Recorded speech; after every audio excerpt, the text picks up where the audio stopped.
Diversification मतलब, diversification का मतलब था बिजनेस हाउसेज जो 2 या 2 से अधिक बिजनेस एक्टिविटीज को परफॉर्म करते हैं, ठीक है, उसे हम क्या करते हैं, डाइवर्सिफिकेशन बोलते हैं। अगला तुम्हारा टॉपिक था जो वो था change in the test and fashion due to technological change, यानी टेक्नोलॉजिकल चेंज की वजह से आपके फैशन में और आपके टेस्ट में क्या बदलाव है, आपके टेस्ट में और फैशन में क्या बदलाव आया है। तो हम क्या बात करते हैं, हम कहते हैं पहले हम चावल दाल रोटी सब्जी खाते थे, आज क्या कर रहे हैं, पिज्जा बर्गर मोमो खा रहे हैं, इडली सांभर खा रहे हैं, ठीक है। इवन उसे छोड़ दो, जंक फूड भी खा रहे हैं ना, चिप्स कुरकुरे ये पैकेट में पैक करके 6-6 महीने के लिए फ्री कर दो। दूध की पैकेट, जो दूध 1 दिन से 2 दिन तक गर्मी के दिन में नहीं आता है, आपको फ्रीजर में फ्रीज करके क्या किया जाता है, 6-6 महीने बाद पिलाया जाता है, 90-90 दिन में पिलाया जाता है ना। अभी क्या होगा, जहरी बनेगा ना, जहरी बनेगा। मैं आपके रिलेशन से बात कर रहा हूँ।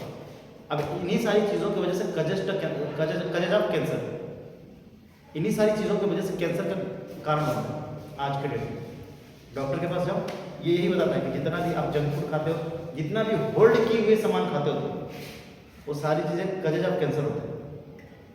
पहले हम दाल भात रोटी सब्जी ही खाते थे तो स्वस्थ रहते थे, कैंसर कभी कभी किसी को सुनाई देता था कैंसर फलाना बीमारी, आज देख लो हर गांव में 2-4 केस मिल जाएगा कैंसर। यानी इतना तेजी से ये स्प्रेड हो रहा है, किसके वजह से, सिर्फ उसके कारण यही है। मैं आपको भड़का नहीं रहा हूँ, बट आपको सावधान तो कर ही रहा हूँ कि भाई आप इस चीज़ों से थोड़ा दूर रहिए। It is the due causes of cancer, ये कैंसर डिजीज का कारक है, सिंपल सी बात है। चलिए अब वहाँ पे नहीं जाते, हम आपको बताते हैं कि अब क्या हुआ है कि समय के साथ साथ क्या हुआ है, आपकी फैशन में चेंजेस आए हैं, आपके खान पान में और टेस्ट में चेंजेस आए हैं। पहले क्या पहनते थे हम भाई, धोती कुर्ता पजामा पहनते थे, आज के डेट में क्या पहनते हैं, शर्ट पैंट, ठीक, very good, jeans shirt, jeans T shirt, capri पहनते हैं। इवन बड़े बड़े शहरों में चले जाओगे और भी एडवांसमेंट वाले कपड़े देखने को मिल जाते हैं। अगर आप मेट्रो सिटी में चले जाओ और भी चीज़ें एडवांसमेंट वाली आपको देखने के लिए मिल जाएंगी। कितने शॉर्ट कपड़े पहने जाते हैं। इवन कहने का क्या मतलब है, ये सारी चीज़ें कहाँ से देखने को मिली, हम क्या कर रहे हैं कि टोटली वेस्टर्न कल्चर को अडॉप्ट कर रहे हैं। क्या कर रहे हैं, एकदम शांति, टोटली वेस्टर्न कल्चर को अडॉप्ट कर रहे हैं, है ना। और वो लोग क्या कर रहे हैं, हमारे कल्चर को अडॉप्ट कर रहे हैं, यानी वो लोग हमारी पद्धतियों को सीख रहे हैं और हम क्या कर रहे हैं, उनकी मदद, यानी कि जो बुराइयां उनकी थी हम अडॉप्ट कर रहे हैं और वो हमसे हमारी अच्छाई अडॉप्ट कर रहे हैं। तुम हम मथुरा वृंदावन चले जाओ, देखना कितने फॉरेन आकर वहाँ पे साधु बने हुए हैं। वाराणसी में चले जाओ, काशी, यहाँ पे तुम 80 घाट वगैरह पे चले जाओ, देखो कितने साधु बन गया सब आज, उनके पास पैसों की कमी नहीं है। वो क्या कर रहे हैं, आपके धर्म में उनको सुकून मिलता है। और आपके यहाँ क्या है कि अगर कोई बॉयज़ या गर्ल्स थोड़ा सा खराब कपड़ा पहना है, ऑड कपड़ा पहना है, अगर आपने उसे टोक भी दिया तो आइडियट इट्स माई फैशन, फटाक से बोलेगा, मतलब आपको पागल बोल देगा वो, लेकिन तुम्हें पता नहीं है मेरा फैशन है। इसी फैशन से मुझे याद है, मैं छोटी सी कहानी सुना देता हूँ, मेरे खुद के ऊपर, मेरे ऊपर गुजरी हुई कहानी। हुआ क्या एक बार कि जब हम बनारस पढ़ते थे उस समय एक फैशन चला था जीन्स पहनने, और वो जीन्स कैसा था, फटाफट,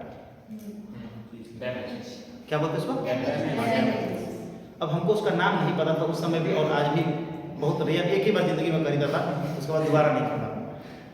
तो वो डैमेज बोलते हैं ना, डैमेज जीन्स, उस डैमेज जीन्स डैमेज नहीं था वो, मतलब हुआ क्या था कि स्कॉलरशिप मिला था, जैसे आप लोगों को स्कॉलरशिप मिलेगा ना, वैसे हमको स्कॉलरशिप मिला था। और उस स्कॉलरशिप से क्या हुआ कि दोस्तों ने बोला चलो आज कपड़ा खरीदते हैं, छठ पूजा था, दिवाली पूजा था, तो भाई उससे हम लोगों ने कहा कि चलो भाई आज क्या करते हैं, कपड़ा खरीदते हैं, घर जाएंगे तो पहनेंगे। उससे कुछ दिन पहले ही हम लोगों ने 10 दिन पहले 12 दिन पहले जो भी खरीदा होगा उसे खरीदा। तो दोस्त लोग ले गए तो बोले कि ऐसा वाला जींस खरीदेंगे, वैसा वाला जींस खरीदेंगे, भाई जैसा वो लोग पसंद किए वैसा मेरे को भी खरीदवा दिए। तो लेकिन उन्होंने जो खरीदा था कहीं घुटने पर फटा था, कभी यहाँ पे फटा था, उन लोगों का वो फैशन था, ठीक है पसंद है। मेरी बारी जब आई बोले कि तुम भी ऐसा नहीं, बोले कि नहीं यार मेरे को मत करो, मेरे मम्मी पापा गुस्सा हो जाएगा, मारने लगेंगे मेरे को। बोला क्या भाई यार तुम पापा से आज भी डरते हो, इतने बड़े हो गए, पापा थोड़ी मारेंगे। हम कहा भाई तुम मेरे पापा को नहीं जानते, हम जानते हैं, ठीक है, मैं ये वाला तो नहीं दूंगा। फिर बोले कि अच्छा ठीक है चलो थोड़ा सा डैमेज ले लो। तो उन्होंने मात्र क्या फटा पुराना तो मैं लिया नहीं, ये स्क्रैच टाइप से, ऐसे नाखून जैसा नहीं लगता है, मंकी का नाखून या डॉग का नाखून लग जाए ऐसा टाइप से, तो वैसे टाइप से स्क्रैच वाला चीज़ था। एक दो दिन मैं क्लास करने गया होऊंगा पहन के भले वहाँ पे, जितना 1 या 2 दिन मात्र वहाँ पे क्लास करने गया था, इवन उसके लिए रख दिया कि अब छठ में पहनूंगा या दिवाली में पहनूंगा। आया घर, वही पैंट पहन के मैं घर आया। घर आया तो मम्मी को प्रणाम किया, मम्मी का नज़र नहीं गया था पैंट पे। तो वैसे ही दोस्त लोग बुलाने लगे, चलो क्रिकेट खेले चलो जाओ। तो भाई चलो भाई चलते हैं, भाई दोस्त कहीं से भी आता था, चलो भाई चलो जाए खेल, वही वाला सिस्टम था हमारा, भाई चलो भाई चलते हैं फील्ड पे खेलने। अब आए थे तो जा के द्वार होता है ना, घर के बाहर द्वार होता है जहाँ पे लोग बैठते हैं, तो वहाँ पे पापा बैठे हुए थे और पापा आए थे खेत से घास काट के। घास मतलब क्या, मेरे पापा किसान थे, अरे वो उस समय ये मक्का का डंडी नहीं होता, वो ढाठा क्या बोलते हैं उसको, हाँ जो भी बोलते हैं, मक्के की डंडी जिसको गाय को खिलाया जाता है, तो वो काट के आए थे। गर्मी से लथपथ होकर बैठे ही थे, चौकी पे बैठे थे आराम से। एक दो लोग और थे, उनसे बातें कर रहे थे, तो तब मैं गया प्रणाम किया, बोले कि हाँ और पढ़ाई कैसे चला था। हम बोले अच्छा चल रहा। अच्छा टेस्ट वेस्ट हुआ ना, हाँ टेस्ट हुआ, कितना नंबर आएगा, तो बताया ऐसे मतलब जितना भी पूछे चीज़ें बताया। तब तक बात करते करते अब पिता है नीचे से ऊपर तक खाना ना खाए लिखे होता है ना, बखानी करो। अब ऐसे बात करते करते नजर तो पूछी गई, अरे पैंटवा कैसे फाड़ ले रहा हम। मैं खुशी से बता रहा हूँ, मेरे मन में कोई वो चीज़ नहीं था, मैं खुशी से बता, अरे पापा ये फाटा लिखे फैशन है, फैशन फैशन ना तो गए हमें पास में, बड़ा बढ़िया फैशन का हो, हमने के समय में ऐसा ना रहे। अच्छा है ना होता कब, अब वो दांत वाला हंसुआ होता है गाँव में, जिससे घास काटते हैं, उसमें दांत टाइप से होता है, तो जो आगे का पोर्शन होता है उसका नुकीला होता है, उसी नुकीला वाला पोर्शन उसी में फंसा के खींच दिए, पूरा फट गया, तो अब बढ़िया लगा फैशन, मतलब ये वाला फैशन अच्छा लगता है। वो तो थोड़ा सा फाड़ के घूम रहे थे तुम, ये वाला फैशन अच्छा है। तो भाई उसी दिन से मैंने कान पकड़ा कि आज के बाद कभी वो सारी, अब दुख तो मुझे भी हो, तो भाई उस समय इनकम कहीं से नहीं था, स्कॉलरशिप के बेस पे हमने क्या करता था, पैंट करता था, पापा ने खरीद के दिया भी नहीं था। एक अपने पैसे से खरीदने का, पहली बार अपने पैसे से कुछ करोगे ना, देखना कितना उस पैसे का तुम्हें, अगर मतलब कुछ पैसे का नुकसान हो जाएगा तुम्हें कितना उसका खलेगा, बहुत खलता है। अरे अभी तो 2-3 दिन पहने थे 2200-2300 का जींस ऐसे ही फाड़ दिए पापा, अब मैं यहाँ तो नहीं पहना, फिर ले गया बना, फिर उसको रखू करा, इतना दिन तक पहन सका पहना, फिर फेंक दिया, कान पकड़ लिया कि आज के बाद कभी वैसा जींस नहीं करूँगा। यही फैशन है। तो फैशन क्या है, मेरा ये मोटिव नहीं था बताने को, बस बताने का मतलब ये था कि हमारी जितनी टेक्नोलॉजी बढ़ रही है ना, टेक्नोलॉजी की वजह से हमारे टेस्ट और फैशन में भी बदलाव आ रहे हैं। हम छोटे छोटे ज़्यादा से ज़्यादा चीज़ों को प्रीफर कर रहे हैं, हल्की से हल्की चीज़ों को प्रीफर कर रहे हैं। पहले हम क्या था, भारी भारी कपड़े पहनते थे, वो हमसे सहन हो जाता था। आज हम इतने ही कपड़े में करें, कितना गर्मी लग रहा है, आई बात समझ में।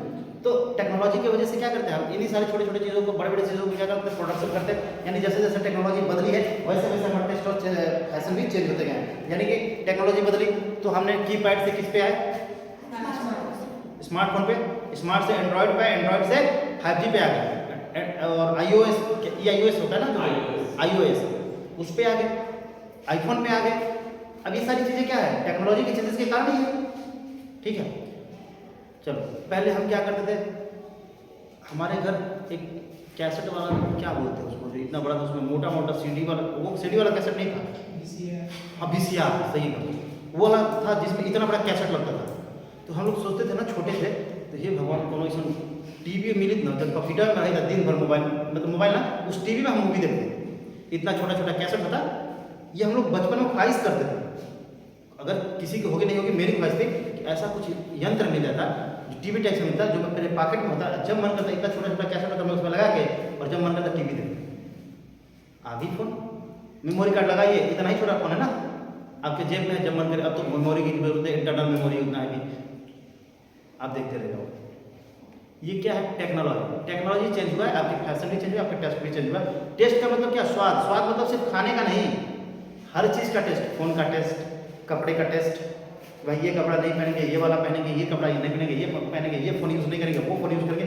You have a multiple option, you have a multiple option. आपके पास क्या है, अधिक से अधिक विकल्प है। आप चाहे तो ये किसकी वजह से संभव हो पाएगा, टेक्नोलॉजी की वजह से, कि आपके पास अधिक से अधिक वैरायटीज हैं। आप चाहे तो उसमें से जो चीजें सेलेक्ट करें। फोन खरीदने जाते हो, ओप्पो का लोगे, वीवो का लोगे, रेडमी का लोगे, रियलमी का लोगे, किसका फोन लोगे? सब किसके कारण संभव है भाई? टेक्नोलॉजी के कारण संभव है। बिना टेक्नोलॉजी का संभव है ये नहीं। ठीक है, फिर क्या कह रहा है, liberalisation and globalisation. Liberalisation and globalisation. अच्छा, लिबरलाइजेशन का मतलब होता है उदारीकरण, उदारीकरण, और ग्लोबलाइजेशन का मतलब होता है वैश्वीकरण। ठीक, उदारीकरण और वैश्वीकरण।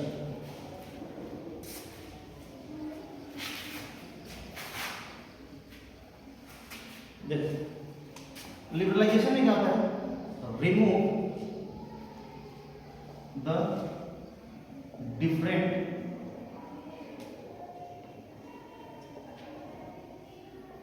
Types of tariff.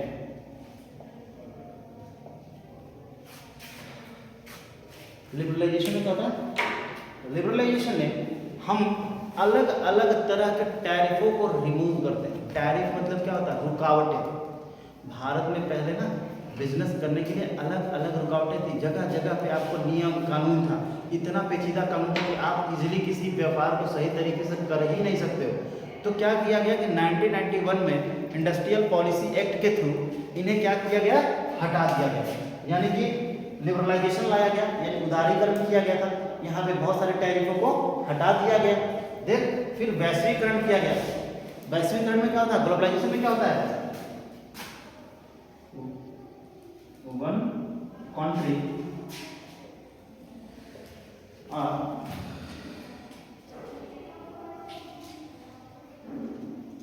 start the business in another country,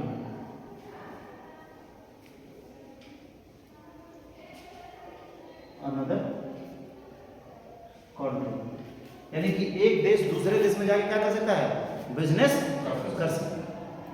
1991 से पहले ये संभव नहीं था, 1991 से पहले संभव नहीं था। 1991 के बाद क्या हुआ, इंडस्ट्रियल पॉलिसी एक्ट आया, उस एक्ट के थ्रू ये सारी चीज़ें खत्म की गई और कहा गया कि जब तक हम ग्लोबलाइजेशन नहीं करेंगे, हम अपने इंडस्ट्री को, अपने बिजनेस ऑर्गेनाइजेशन को और इम्प्रूव नहीं कर पाएंगे।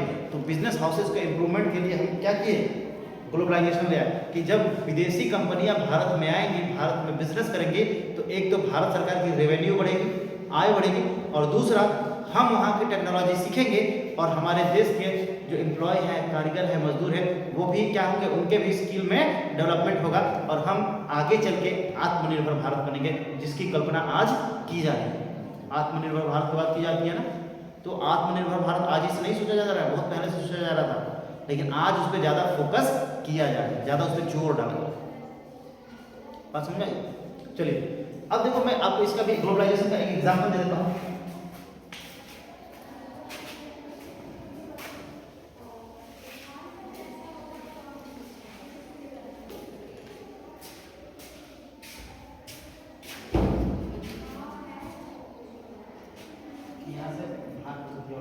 झोंटा उखाड़ लीजिए, अभी झोंटा उखाड़ के लेंगे।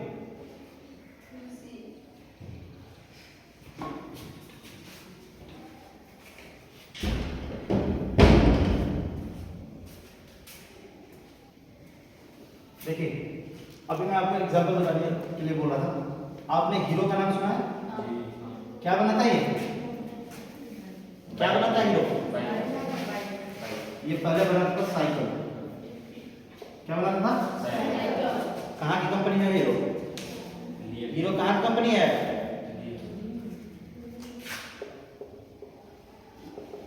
इंडिया की, ठीक है। एक कंपनी है होंडा, क्या बनाता है? बाइक बनाता है, ठीक है ना। चलिए, कहाँ की कंपनी है? जापान की, ठीक है। अब 1991 में जब तक ये टैरिफ लगा हुआ था, ग्लोबलाइजेशन का नहीं, ग्लोबलाइजेशन था, लिबरलाइजेशन था, तो ये दूसरी कंपनियां एक देश से भारत में आकर बिजनेस नहीं कर सकती। तो 1991 में साइज से हट गई। तो होंडा ने कहा कि भाई भारत तो विश्व का सबसे बड़ा बाजार है, भारत विश्व का सबसे बड़ा बाजार है, चलो इस अपॉर्चुनिटी का फायदा उठाते हैं। ग्लोबलाइजेशन को उसने खत्म किया, मतलब ग्लोबलाइजेशन उसने अपने यहाँ लागू किया, वैश्वीकरण को लागू किया है, तो हम सबसे पहले क्या करते हैं? भारत में इन्वेस्टमेंट करते हैं। होंडा की नजर पड़ी किस पे? भारत। तो भारत में उन्होंने क्या किया? कहा कि भाई अकेले तो हम कर नहीं सकते हैं, अकेले जाएंगे तो हमें लैंड भी एक्वायर करना पड़ेगा, लेबर भी एक्वायर करना पड़ेगा, है ना, और आसपास की सारी लीगलिटीज को भी मतलब सारी पूरी फुलफिल करनी पड़ेगी। तो उसमें हम अकेले रह जाएंगे क्योंकि हमें भारत के बारे में कुछ नॉलेज नहीं है। तो उसने कहा कि ऐसी किसी कंपनी को पकड़ते हैं जो मरी मराई सी कंपनी हो और जिसके साथ मिलके, जिसके पास सारी लीगलिटी हो, बस हमें मिलके बिजनेस करना है। तो उसने चुना किसको? हीरो को। हीरो क्या बना था? साइकिल, ठीक है। अब साइकिल जब भी बनाता था तो होंडा कहा कि अरे भाई कब तक साइकिल पे चढ़ोगे, आओ तुमको मोटरसाइकिल पे चढ़ाता हूं, है ना, मतलब आओ हम लोग मिलकर क्या बनाते हैं? मोटरसाइकिल बनाते हैं। तो हीरो बोला कि अरे भाई हम गरीब आदमी, हम साइकिल वाले आदमी हैं, हमको इंजन बनाने नहीं आता है। तो बोला कि इंजन हम देंगे। कौन देगा? हम देंगे इंजन, तुम सिर्फ हार्डवेयर देना। हार्डवेयर मतलब बाहर के उसमें लगने वाले पार्ट्स पुर्जे जो होते हैं वो देना। बोला तब तो हो ही जाएगा। अब इन दोनों ने मिलकर एक बाइक बनाई जिसका नाम रखा हीरो। देखा हीरो होंडा की बाइक? चला ली, ठीक है, वेरी गुड। अब सुनो मेरी बात, अरे ध्यान से सुनो, बात करोगे तो कुछ समझ में नहीं आएगा। कहानी नहीं सुना रहा हूँ, कहानी के माध्यम से तुम्हें पढ़ा भी रहा हूँ। जब हीरो और होंडा में अमलगमेशन हो गया, जुड़ाव हो गया, एक में हो गया, ठीक है, तो एक में हो गए, कंबाइन हो गए, कंबाइन होकर काम करने लगे। तो फिर हीरो ने कहा किससे? सारे के सारे एम्प्लॉय किसके थे? हीरो के। सारे के सारे एम्प्लॉय किसके थे? हीरो के थे। पूरा जगह जमीन किसका था? पूरा मार्केट का गुडविल किसका था? हीरो का था। और जो भी मार्केट बनाया था किसने बनाया था? हीरो ने। होंडा क्या लेके आया था? अपना टेक्नोलॉजी। इंजन का मतलब अपनी टेक्नोलॉजी लेके आया। बोला हम अपनी टेक्नोलॉजी देंगे। तो हीरो बोला कि सारा एम्प्लॉय किसका है? हमारा है। होंडा अपने टेक्नोलॉजी के साथ 2 4 10 20 50 इंजीनियर लेके आया होगा, जहाँ जहाँ काम कर रहा होगा उसके इंजीनियर वहाँ के एम्प्लॉय को काम सिखा रहे होंगे। तो हीरो ने क्या करे, चुपटा जितना सब काम कर रहा है इंजन बनाना सीख जाओ जल्दी से, ठीक है। और सबको बोल के इसने कहा कि इंजन बनाना सीख जाओ। जब जैसे जैसे काम करते करते करते करते करते कैसे इंजन बनता है, जब सीख गए सब, तो हीरो कहा कि देखो होंडा, हम तुम्हारे साथ काम नहीं करेंगे। नहीं, झगड़ा खाली होगा, क्योंकि हम कैपेबल है। I am capable to modify this engine. हम इस इंजन को मॉडिफाई करने के लिए कैपेबल है, सक्षम है। तो फिर हमें तुम्हारे सहारे की आवश्यकता नहीं, क्योंकि तुम किसका फायदा उठा रहे हो? मेरे गुडविल का। आज के डेट में देख लो, अभी जितनी हीरो की बाइक बिकती है, क्या उतना होंडा की बाइक बिकती है क्या? नहीं बिकती। भारतीय मार्केट में जितना हीरो की बाइकों का डिमांड है उतना होंडा की बाइक का डिमांड नहीं। इसके पास कुछ नहीं था, टेक्नोलॉजी नहीं था। ग्लोबलाइजेशन का जैसे टेक्नोलॉजी है, टेक्नोलॉजी इसने क्या किया? अडॉप्ट किया। अडॉप्ट करने के बाद अब किसकी बाइक बनती है? सिर्फ हीरो के बाइक को होंडा का नाम आता है कहीं? अब सिर्फ किसका नाम आता है? होंडा अलग बाइक बनाता है, हीरो अलग। ये फायदा हुआ ग्लोबलाइजेशन से। अभी तो ये एक एग्जाम्पल है, ऐसे लाखों एग्जाम्पल है जो आपके देश को बेनिफिट पहुंचाएगा। भारत के पास टेक्नोलॉजी थी ही कहाँ? हम तो हर एक टेक्नोलॉजी को दूसरे से सीखे, नकल किए हैं, कॉपी किए। अब जाके सब सारी चीजें हमने सीख ली है। अब छोटे छोटे 1-2 चीजें अपने से खुद से क्या कर रहे हैं? विकसित कर रहे हैं, डिस्कवर कर रहे हैं। तो ये संभव कैसे हो पाया? वो ग्लोबलाइजेशन की वजह से। कैसे? जब होंडा कंपनी भारत में अपना पूरा इन्वेस्टमेंट करने के लिए आई, तो उसने किसके साथ अमलगमेशन किया? होंडा होंडा आई तो हीरो के साथ अमलगमेशन किया, और हीरो ने क्या सीख लिया? उसकी टेक्नोलॉजी सीखा, और बाद में कहा कि भैया काम हो गया, अब तुम अपने रास्ते पे जाओ, हम अपने रास्ते पे चले, है ना। अकेला आए तो अकेला जाएगा, ठीक है। चलो अगला है टेक्निकल रेवोल्यूशन।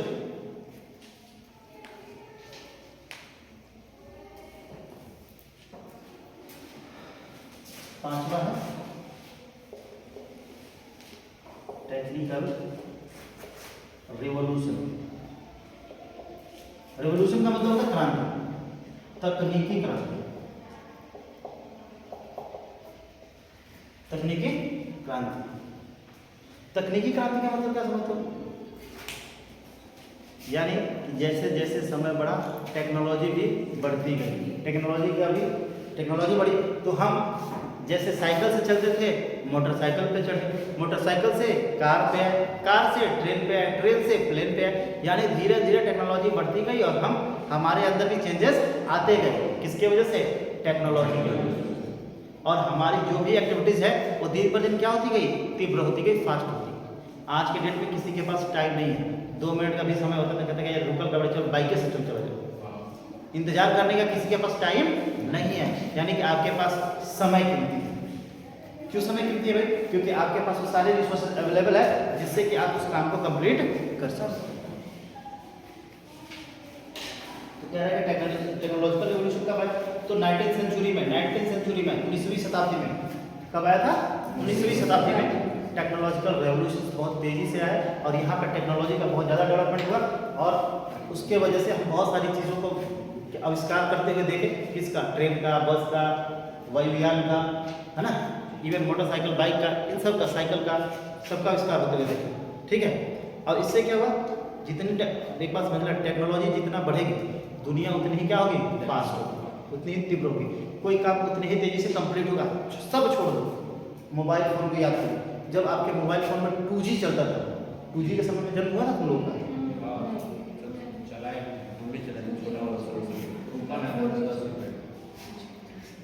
हाँ, ये सब तुम लोग थोड़ा बड़ा लग रहा है।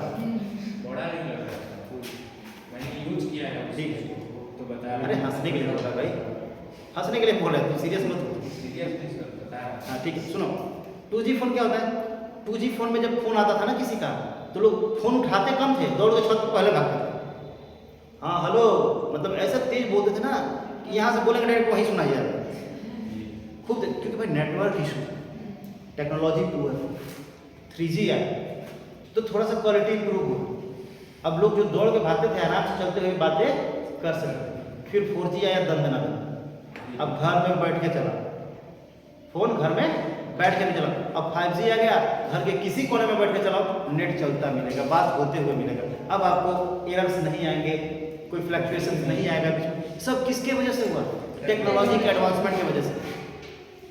ठीक है ना, टेक्नोलॉजी एडवांसमेंट, ये सब रेवोल्यूशन है। किसके लिए? ये मोबाइल के सेक्टर में, व्हीकल के सेक्टर में, स्टडी के सेक्टर में, हर सेक्टर में टेक्नोलॉजिकल रेवोल्यूशन है। अब स्टडी पहले हम कैसे करते थे? ऑफलाइन करते थे, अब कैसे कर रहे हैं? ऑनलाइन कर रहे हैं। रेवोल्यूशन है, आगे बस नहीं। जैसे कोरोना आया, सबके पास कोई विकल्प नहीं था, विकल्प बचा ऑनलाइन स्टडी। लोगों ने आजमाया और खूब देखो कितना कारगर साबित हो रहा है। हम रिकॉर्ड कर रहे हैं, क्लास तो यूट्यूब पे डाल देंगे, जिसको मर्जी करेगा उसको देखेगा। तुम भी देखोगे, आउटसाइड स्टूडेंट भी देखेंगे भाई, एक तुम ही नहीं देखोगे, और भी जो स्टूडेंट पढ़ने वाले हैं कॉमर्स, वो भी देखेंगे, क्योंकि सिर्फ आप लोगों के लिए तो है नहीं, पब्लिकली है, कोई भी देखेगा। ये क्रांति है। ठीक है, तकनीकी क्रांति की। तकनीकी क्रांति, हिंदी मेरी बहुत अच्छी है, राइटिंग नहीं है अच्छी। देखो, कंपटीशन हैज इंक्रीज्ड,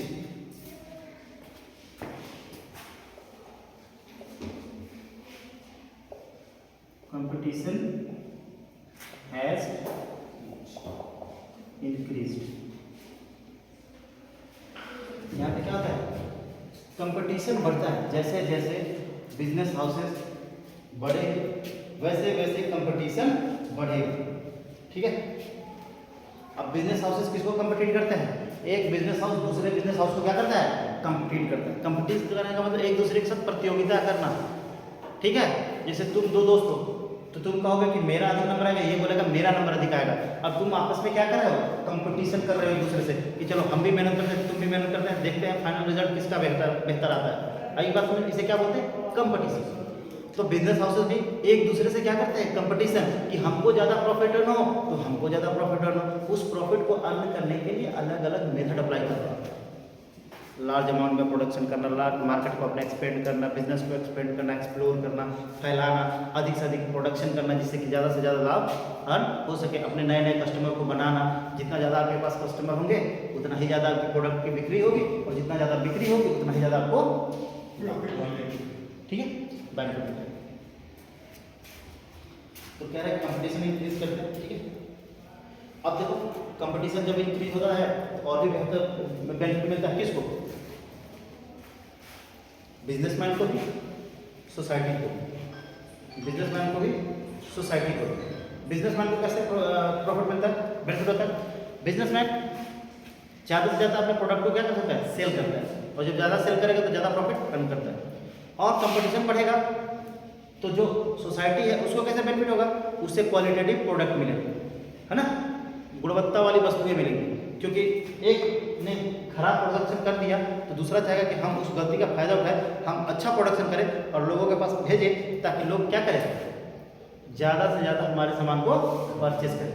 क्योंकि लोग आपके सामान को, याद रखना, एक बार खरीदेगा, अगर वो सामान पसंद नहीं आया तो दोबारा उस सामान को खरीदने के लिए नहीं जाता, क्योंकि उसका माइंडसेट ही बन जाता है कि ये वाला कंपनी या ये वाला फर्म तो बहुत बेकार सामान है। लोकल में बात करता हूँ, आप मार्केट में जाते हो, दुकान वगैरह जाते हो ना, साथ बाजार, ठीक है, और कुछ सामान खरीदते हो और दुकान वाला कभी तुम्हें ठग देता है गलती से, तो क्या करते हो, क्या करते हो, अरे गाली वाली नहीं देना भाई, दुकान वाला मार झगड़ा नहीं करते, क्या करते हैं भाई, हम उस दुकान पे आगे से नहीं जाते। अरे नहीं जाते तो खुद ही है, 2-4-5 जो दोस्त होगा उसको भी मना कर देते हैं कि उसकी हम जना ठगता है, ठीक है जी, ये वाला काम पहले कर देते हैं। किसी दोस्त से फोन से बात भी करते रहेंगे तो कहेंगे देखो ना मैं एक जींस लिया था, अरे उस दुकानिया से बहुत ठग है यार, वो जींस ऑनलाइन 500 का दिखा रहा था और वो हमको 1500 का बेचा है। क्या भाई, हम ना चाहते हुए भी फिर उससे बता रहे कि तुम